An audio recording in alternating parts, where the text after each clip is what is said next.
Hi, everybody. Welcome to our live today. I'm excited to have a guest with me, Lisa, who is she's known as Call That Girl, and she's like Miss Outlook, or maybe I'm misquoting this, but I'm gonna have Lisa introduce herself. We're gonna talk about some really cool things with regards to Microsoft 365.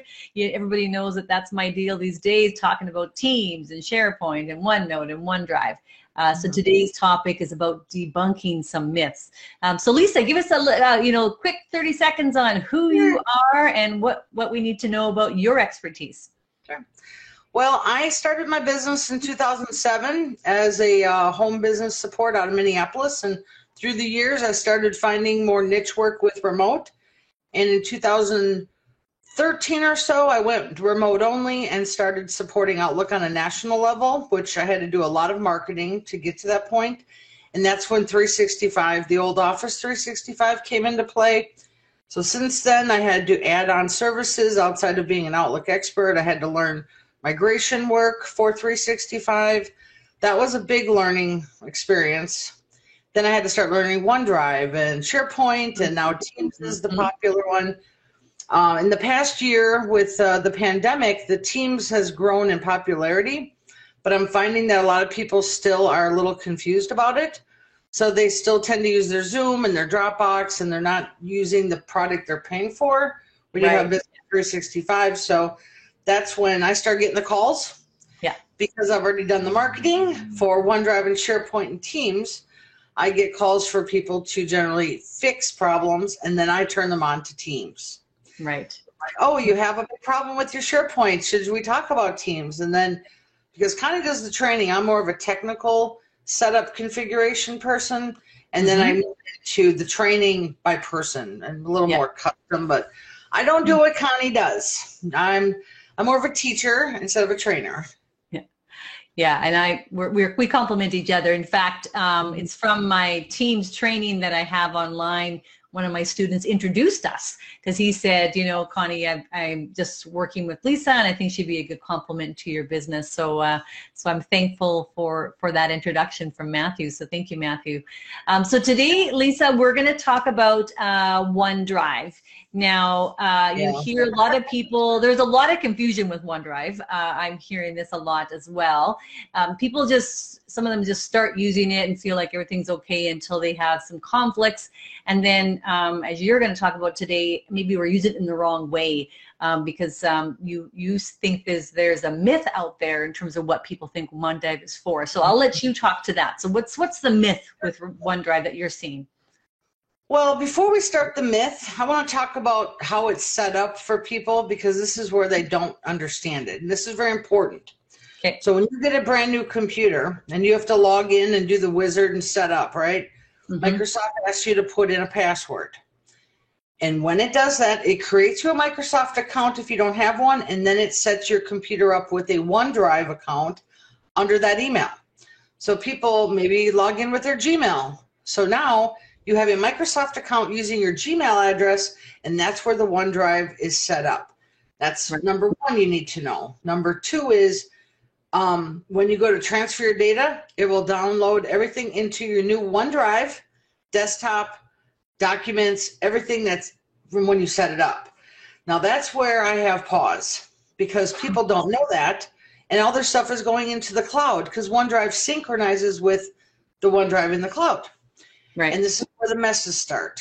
Okay, so people, I'll remote in. I have no idea until I do my onboarding that they have sometimes many OneDrive accounts, and outside of a personal one that they did there, they already had another one maybe with another email, and they have a business OneDrive as well. And then let's tackle on top of that multiple broken SharePoint sites and maybe Teams, and it's just a big mess sometimes. So here's what I've been doing. I do an onboarding when I help people so I can understand their system, and this is a well worth 10 minutes. I take notes. I get to know things.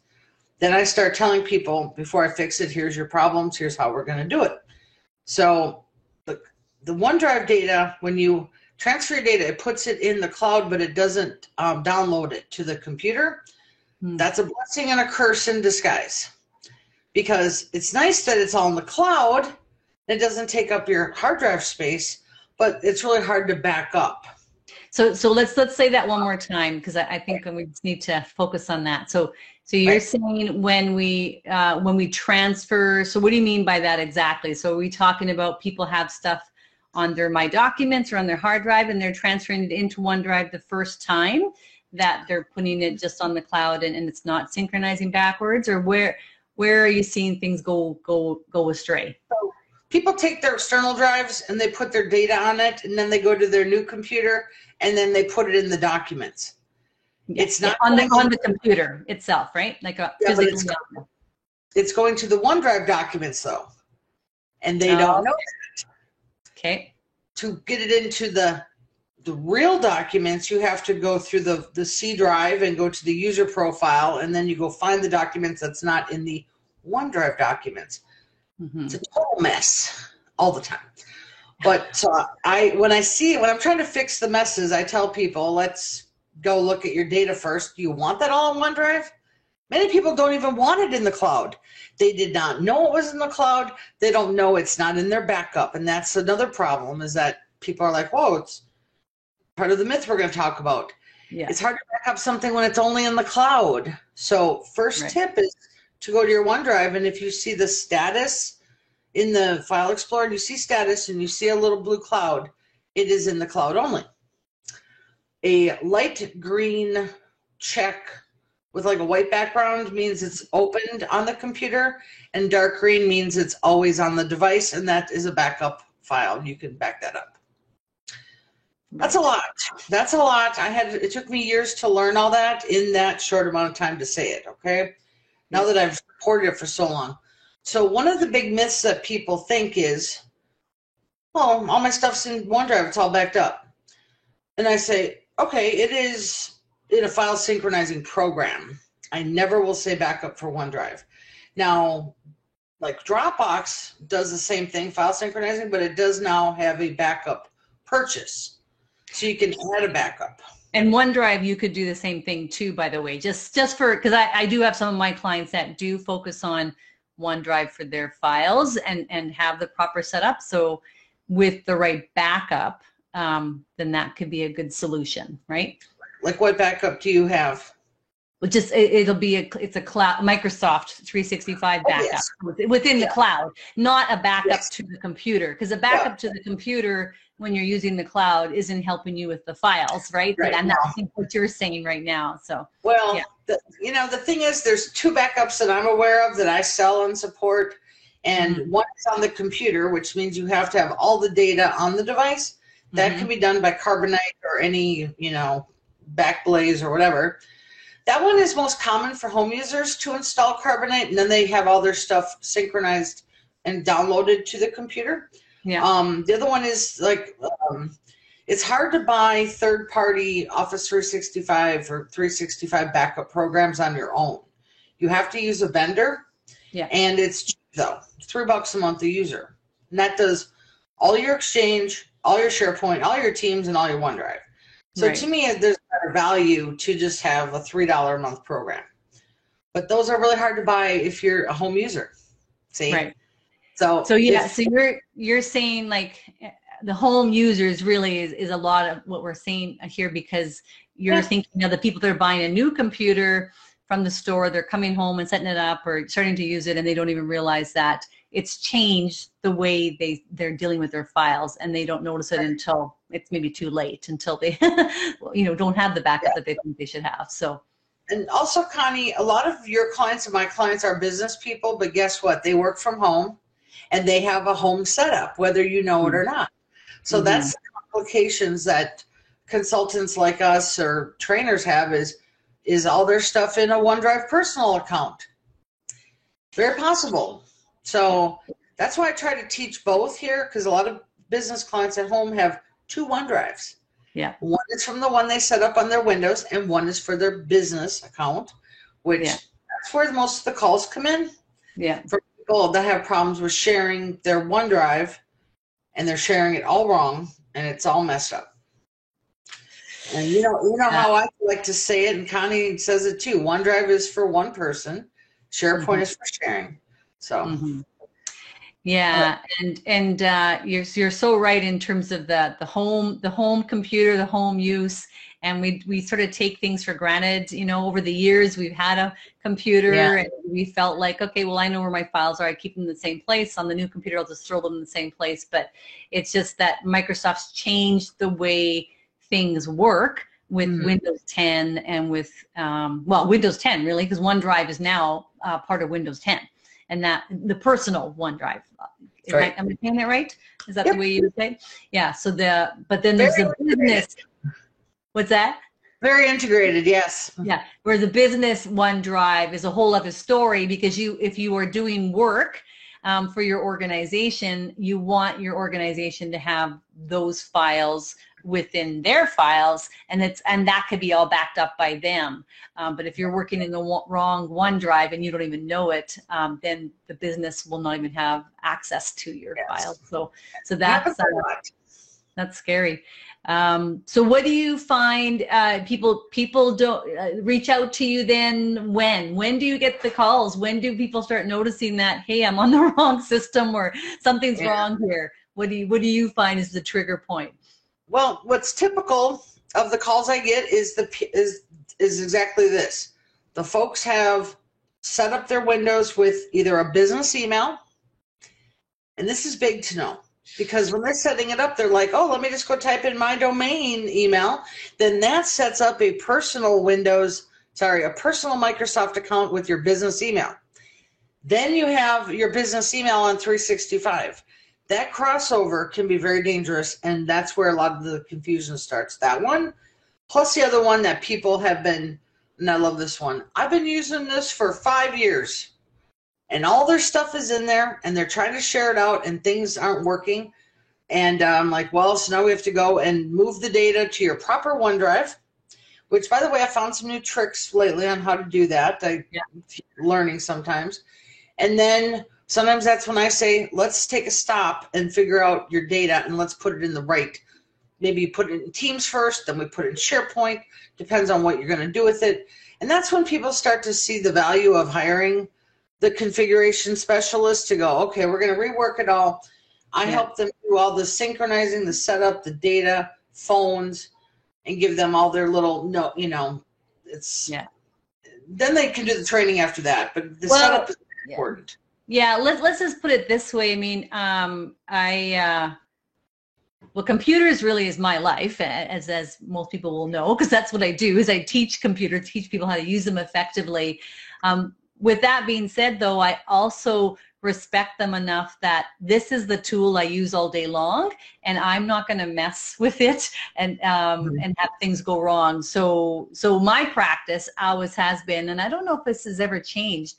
Just trying to think back to the very beginning of time with my business, but my practice has always been, I get a new computer, my IT person sees it first. I don't even touch it, even though I can move files around. I know how to do that kind of stuff, but I always want them involved because they know my system, right? So so that's probably where things are going wrong sometimes. I think from your scenarios, maybe is that I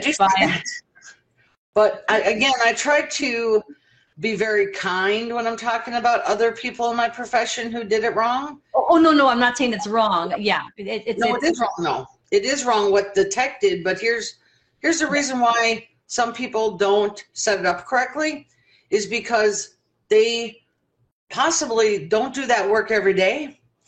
And so I always try, and I don't mean by anything by not being kind. It's just I say, oh, it looks like we have a configuration issue that we need to fix. And it was possible it was set up wrong. And I said, let's do this, this, and that. We'll correct it, and then we'll get you going. Yeah. Because a lot of people, when they're setting up a computer, they just put in any email for the person, not understanding that it's all going into the OneDrive. Yeah. Some people want it all in the OneDrive, and I'm happy it worked for them that way. Yeah. I don't tell people to get off it, and I don't say they did it wrong until we have a big problem or not. Well, back to kind of where should we start with all this? I mean, as I said, I like to get my IT guy involved right away, even if it's for personal or home. But really, for me, there is no distinction. Personal and home are the same, or sorry, personal and work is what I meant to say. Right. There's no distinction because it's all the same. I use the same computer for that because I am the business and I work from home. But people now with COVID, you know, having to quickly move home, and a lot of businesses or organizations not having a practice or a policy around what machine should they use, then switched over. So they were at work and maybe everything was working fine at work, and then they go home and now they're using their system, and now the work is trying to figure out a way to bridge the gap between, you know, the files and information. And so that's where the issue starts, I think, in some cases, doesn't it? Well, here's the other thing is that, and I always give this, when I think about who set up the computer, there's a lot of businesses out there that are not on the 365 system yet. So they don't have the experience of one of their people going home and working on their own computer, trying to troubleshoot it, because they just don't see it every day because they're in a business environment. Right. So I take a lot of those thoughts into consideration when I'm like, you know, let's just set it up the right way, because they might be VPN'd into an office or to a corporate system. They might be on a corporate Azure system where their login is connected to a domain through the cloud. There's so many obstacles, especially with people going home to work. So I always think of all those things, and that's why we're good at our job, is because we're like, what other things cause these problems? And back to the whole thing about myths of OneDrive is the backup. Let me just tell you that I found so many people that think their stuff is backed up, and there's a big problem with their OneDrive, and it's not backed up. So I made a small list of things here. Okay, go ahead. Yeah, please. Out, and because I didn't want to forget this, but there's many reasons why you need to have the OneDrive backed up, either on your computer in a cloud program like Carbonite, or your external hard drive even, that still works. And here's some big ones, because a OneDrive can break and get corrupted. And people are saving things on their computer thinking it's in OneDrive backed up, and it's literally corrupted files in your local OneDrive that's not connected. So then if something's not connected to the cloud and there's no version on the cloud, then what if your computer fails? You can't log in. You get held ransomware. Your account gets hacked. There's multiple things. OneDrive, or excuse me, external hard drives do stop working sometimes, and so those aren't reliable. So, and most important thing is people forget their passwords. They forget the passwords. They forget their information. Right. And hackers, I mean, that's so rare. But these 365 hackers get into your accounts. They basically flood it with spam. But there's been some that go into the admin controls and can delete all your stuff and your second storage for recycling bin. So then what? Then you have nothing. And Microsoft does not back up your data. No. They don't even offer the service. So it's up to you to do a cloud one, or Carbonite, or an external drive, or what other one you use. Right. Yeah, and Lisa, actually, I think it was last week or maybe the week before, I was talking with a couple of other of my computer colleagues, my computer technician colleagues, and we were talking about backup. So I know that you are so right in saying this again, because I think with us synchronizing with the cloud, that word synchronizing is being misconstrued, in that people are thinking, because I have it in two places, I have a backup, but it's not really. It's not really. It's like your phone synchronizing, isn't it? So it's very different than backup. There's also employee theft. Employees can go, before they quit, they can go and destroy all their stuff. They can hold on to critical files that are very important Excel files for their sales teams, and they can be like, I'm deleting it all. And then they know how, because they sometimes have administrative rights, which kills me that they would, but they do. They can go and delete all that stuff too. And what if they delete all their mail? What if they're involved in a lawsuit? There's all these what if scenarios I could rattle on. And then if you don't have backup for your email, which everybody thinks, well, my email's on Exchange, it doesn't need to be backed up. you either back it up to your own computer on Carbonite or you have to get a cloud one because there's all these what ifs. What if? I don't trust anything. No.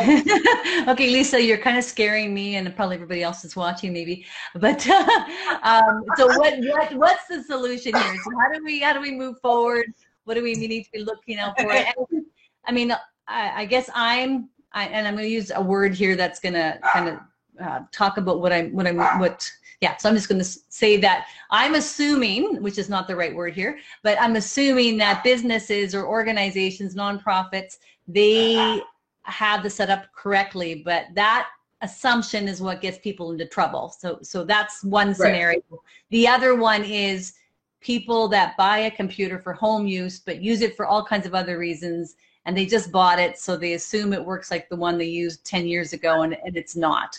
So we have two groups of people. So what are some solutions here? Excuse me, a little tickle in my throat. Well, for one thing is most people that have a new computer now, they had a Windows 10 computer like 5 years ago. So that's a good assumption. But some people are still coming over from Windows 7, believe it or not. And the structure in those folders are different than they are in Windows 10. But it still will put it into the OneDrive, okay? So most people with Windows 10 to Windows 10, if they do a what I call self-managed system. Because, there's managed service providers who are the IT guys. Then there's the self-managed people who are like, oh, I have a computer here. If they're lucky, what happens is they log in with the same email. Then their stuff does kind of transfer on its own. But most people don't know that. And then they go and dump in their backup. So they have 2 copies. Yeah, so I don't know. I think the smart thing to do is learn how to set up a computer yourself. But since people only do it once every 5 years, is it better to have an IT person do it and do it the right way? Yeah. Oh, I think that's the answer, really. You need professionals. Computers are not simple little machines, and they haven't been for, forever. But they've got more complicated with that whole cloud scenario. So I think there's no demo. There's no demo for anybody when they buy a new computer to say, here's how to set it up. Nobody says that. Yeah. There's no rule book. It's just kind of do the wizard and figure it out yourself. Yeah, well, I think the problem with templating and demo like that would be that everybody comes from such different places. I mean, everyone does it differently to begin with. So yeah, I think that maybe our takeaways to start with is take a look at your system, take a look at where your files are. Are they on the OneDrive? What kind of circles are beside those files? Right. If you haven't had somebody look at your system and verify backups and verify that you have things safely recorded, then seek out that IT professional. And if you don't have an IT professional, Lisa is available. She is on demand. She will work from anywhere. I'm still doing it. The thing I just tell people to watch for is the status line in your file explorer. The status should have little clouds or green checks or solid green checks. That means your OneDrive is functioning. At that point, you can right-click your folders and say, always keep on this device, and then you can at least back them up to an external or to a Carbonite or whatever. If they're in, the problem, the other thing, Connie, is that people are buying such small solid-state drives that OneDrive just puts a snapshot on of your data, puts it on the cloud. So people, what they do is they do a copy and then paste it to their external. It's just the shortcut links at that point. So yes, make sure the data is downloaded. Say that again. So they copy from their what seems to be their file folders on their computer. They're doing a copy and pasting it somewhere, but it's just the links. It's not the actual physical file. So if they wanted to actually do that with their files, they'd have to go to the OneDrive in the cloud and download from there, right, to that backup area if that's what they chose.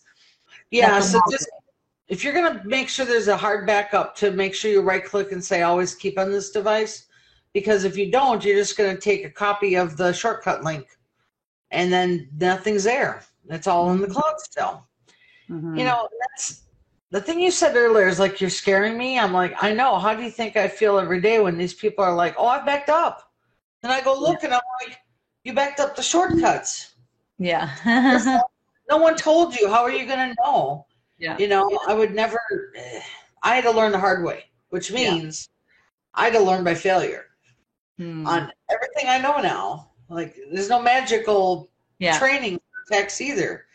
We're like, oh, I didn't know they would do that. Now I do. Now I'm better at it, you know. And people, I couldn't imagine how the general public would know any of the stuff we did. Yeah. Well, I know from my experiences with training lots of different clients on OneDrive and various programs like that, I've seen it where I'll go into a client, and this is pre-COVID, go into their office and find out that 7 out of 10 people are on the right OneDrive and the other 3 are on the wrong one. And I don't find out until I'm in the training session because nobody checked. And, you know, I'm coming in to do the training. So one of the things I have to rely on is that the IT professional was there ahead of me getting everything set up. Right. So, you know, now I ask them those kinds of questions, but again, I'm relying on them to know that that's happened, right? Because I can't train you if you're on the wrong system. And if you are in the right system, then we're good to go, right? So, or you remote in, and half their systems are from an older OneDrive with GoDaddy. That's even a good one. Very broken, old. Yeah, I've seen some really, like you said, one person has this, one person has that. And if you're own a company and you're watching this, everybody should be on the same system. So I recommend doing what's called like an IT assessment to make sure your licensing is up to date, to make sure you're not using home account licenses for your business, even if you work from home. Even though Microsoft won't probably do anything about that because everybody's working from home now, it's just good judgment to go through and do a little audit on everybody's computers every blue moon. Yeah, no, good call there. I think that is a good idea. Okay, everybody. Well, I think we've taken a lot of your time here, Lisa. I really appreciate your expertise, and you know, I'd love to hear back from anybody that's watching this. If you guys have questions about OneDrive, or if you're, you know, concerned about whether your stuff's being backed up, you know, please give a shout out to Lisa or contact your IT person so that they can look after you and that your files are safe. Because, you know, we don't want to find out the hard way, which means after it's all gone, we find out that it's no good. So, anything else to add at the end here, Lisa? What do you think? No, if you want to email me, my email is lisa@callthatgirl.biz. My website is callthatgirl.biz. I have a bunch of information on my site, pricing, education, a bunch of free stuff in the education area, a bunch of videos I've done, and some books and things like that. Sounds great. Okay, Call That Girl. Thank you, Lisa. Bye-bye. Bye-bye.